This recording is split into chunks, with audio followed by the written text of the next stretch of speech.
We have been brainwashed by the fitness industry. We have been told no pain, no gain. We have been told that if you aren't collapsing in a pool of sweat, you aren't working out. Welcome to Levitas. But what if I told you that for burning fat and living longer, the most effective zone is the one that feels easy? I'm doing it right now. I'm not gasping. I'm not dying. But inside my cells, a metabolic miracle is happening. We are talking about Zone 2 cardio. This is the training secret of Tour de France cyclists and Olympic marathon runners. It is the only form of exercise that purely targets fat oxidation without stressing your hormonal system. Today, we are going to fix your cardio. We are going to learn why sprinting might actually be making your engine smaller, how to find your perfect zone without expensive gear, and why going slow is actually the fastest way to change your body composition. Let's slow things down to speed them up. And please hit the like button and leave a comment. This is an effortless way to really help the channel. To understand Zone 2, you have to understand that your body is like a hybrid car. Your body has two main fuel sources. Tank A is sugar, known as glycogen. This is high-octane rocket fuel. It burns hot and fast, but the tank is small. You only have about 2,000 calories of it stored. And Tank B is fat. This is diesel. It burns slow and steady, but the tank is huge. Even a lean person has 50,000 calories of fat fuel. Here's the problem. Most people spend their entire gym life burning sugar. When you run fast or do high-intensity interval training, your body panics. It needs energy now. Fat is too slow to break down, so your body switches to sugar. You drain the small tank. Then you get hungry, you crash, and you eat carbs to refill it. You are stuck in the sugar-burning cycle. Zone 2 is the specific heart rate intensity where your body maximizes its ability to burn fat. When you stay in this zone, you are forcing your body to ignore the sugar and tap into the diesel, your fat. You are metabolically teaching your body to be a fat-burning machine, even when you are having a repairing sleep. But the benefits go way deeper than just burning calories. We need to talk about mitochondrial efficiency. We talked about mitochondria being the powerhouse of every cell in your body. Well, think of Zone 2 as the construction crew that builds more powerhouses. When you exercise at this low intensity, you recruit type 1 muscle fibers. These fibers are designed for endurance. When you stimulate them gently and consistently, they send a signal to the nucleus.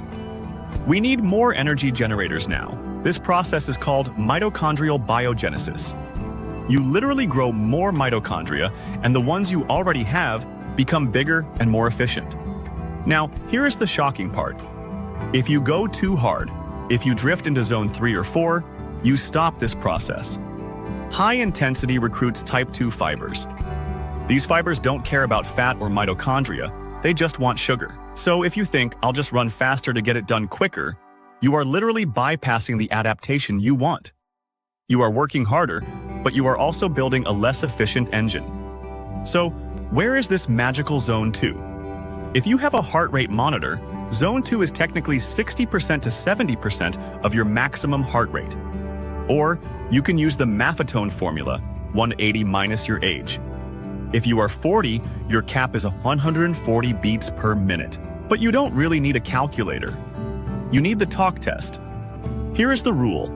You should be able to maintain a conversation, but the person on the phone should know you are exercising. If you can sing a song without taking a breath, you are going too slow, like Zone 1. If you can't finish a sentence without gasping, you are going too fast, like in Zone 3 or 4. It requires intense discipline. When you start, you might feel like you are crawling. You might have to walk up hills. That's okay. Your ego wants to run fast. Your physiology needs you to run slow. Now let's get technical for a second. We need to talk about something we have all experienced, the burn. You know that burning sensation in your legs when you sprint? That is often associated with lactate. For years, we thought lactate was a waste product, a toxin. We were wrong. Dr. George Brooks, a pioneer in this field, discovered the lactate shuttle theory. Lactate is actually a fuel. Your heart and brain love lactate. The problem is, when you produce it faster than you can clear it, it accumulates. That accumulation causes fatigue. Zone 2 training builds the drain.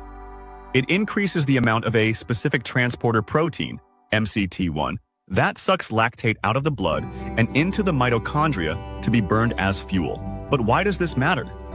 Because if you have a huge lactate drain, built by Zone 2 cardio, you can eventually run faster and harder without getting tired. You can clear the fatigue before it builds up. This is why elite athletes are elite. They don't just have a big engine, they have a massive exhaust system. If you don't believe me, look at the best runners in the world. Look at Eliud Kipchoge, the marathon record holder. You would think he sprints every day, right? Wrong. Elite endurance athletes follow the 80-20 rule. 80% of their training volume is in Zone 2. Easy, boring, slow miles. And only 20% is high intensity.